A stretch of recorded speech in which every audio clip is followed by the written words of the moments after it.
pa-wind up at you may or you may not answer, pero hanggat nandito ka, sir, itatanong namin ito sa iyo. Batikan po kayong investigador at intel operative on anti-drug operation sa PDEA during your time. Nasanay kayo, trained, and nasa actual na operations, nalalaman mo ito, ang mga gawain na ito. Ang tanong, you were saying kanina na ginagawa mo ito sapagkat even beyond 10 years na nag-lapse na or 12 years, you believe this is a vital question on the degree of psychological capacity and mental health condition of the President to continue functioning as President. Kaya ka nagpo-pursue ng ganitong paghahanap ng katotohanan. Ngayon ang tanong, sir, ay ganito. During the time that you were facing the confidential informant, were you convinced that the subject, Bongbong Marcos Jr., then Senator, now President, was really into that drug abuse and drug addiction or illegal drug use as shown sa pakikipagkausap mo sa confidential informant? During that time, were you convinced na mayroon talaga siyang involvement? And i-forward ko, sir, up to the present, do you still believe that he is into that kind of drug abuse which is very dangerous? You may or may not answer. Opo. Ito po, no? Una, kung ako ba convinced na yung tinitira niya illegal drugs, hindi naman po siguro gaw-gaw o arena yung sisinghutin niya ron sa ilong niya. Hindi naman din po dinurog na tawas yung sisinghutin niya. Ang sinisinghut lang po sa ilong na powder ay cocaine. Hindi naman po siya pwede suminghut ng shabu kasi ma-crystallize po yun. Okay. Ngayon po, kung yan hindi siya na gumagamit ng illegal drugs sa mga panahon ngayon, di sana agad-agad nagpa-drug test yan. Ayun. Yun lang po. Your answer is now understood by the people. Maraming salamat, sir. Klaro. Punong-puno ako ng galit ngayon, sir. Kasi ganito pala kapag ganito pala, parang napakaliwanag, no, na nakalusot sa isang napakaseryosong krimen. Kasi pinakita sa atin ni Attorney Bosantog, napakaseryoso ng mga krimen na nalusutan if he is guilty ni Bongbong Marcos kasi siya ay senador noon. Paano pa kaya ngayon presidente siya? Exactly. No? At paano pa kaya yung mga maliliit nating mga kababayan, no, na nahuhuli? Ibig sabihin ba sa Pilipinas ang batas ay para lang sa mahihirap? Ito sila Lisa Araneta, kaya pala ganyan umasta sila Lisa Araneta Marcos na parang they are above the law. Yeah. Kasi pala talaga sa isip nila they are above the law at hindi lang pala sa isip nila. Totoo pala. No, totoo pala. Yun. Ako, ganito po, ano? Right, sir. Right. Bigla tuloy ako na-excite sagutin si Ma'am, Ma'am Lorraine. Yung nangyari po doon sa SMNI, na pagkakaloob, pagpapataw na indefinite suspension na wala naman sa batas, na patawa ka na. Ito yung, yung isang parang walang iniwan sa isang drug offender o habitual drug user. Ito na sabihin na junkie o talaba.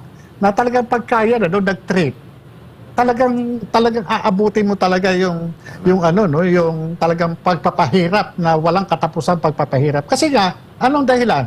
Adik O bakit yung isang biktima tinatad ng saksak? Talagang punong-puno talaga. Talagang halos hayop yung trato doon sa sa isang biktima. Kasi nga, adik Bakit yung isang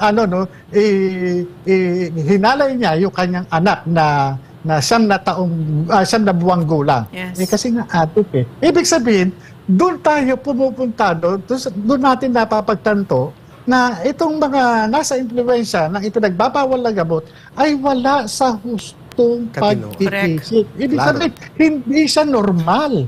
Kung nagkakaroon man ng mga ganitong uri ng pangyayari sa ating bansa ngayon, ay dahil nga doon sa pagkakaroon natin ng Pangulo na hindi stable ang pag-iisip. Yun lang po. Tinumbok po ninyo, Ginoong Morales, ma'am, before your, kay Attorney Bosantog, your final interaction din sa Attorney Bosantog. Yeah, I mean, Ay, Attorney Basantog? No, ikaw Okay, muna. sige, Ikaw more, muna. more than anything for me, no? Siyempre, maraming issues ito. Marami, napakarami, no? Pero ngayon ang nakikita ko, nararamdaman ko, social justice issue ito. Sa bansa pala na Pilipinas, dalawa pala ang sistema dito sa hustisya.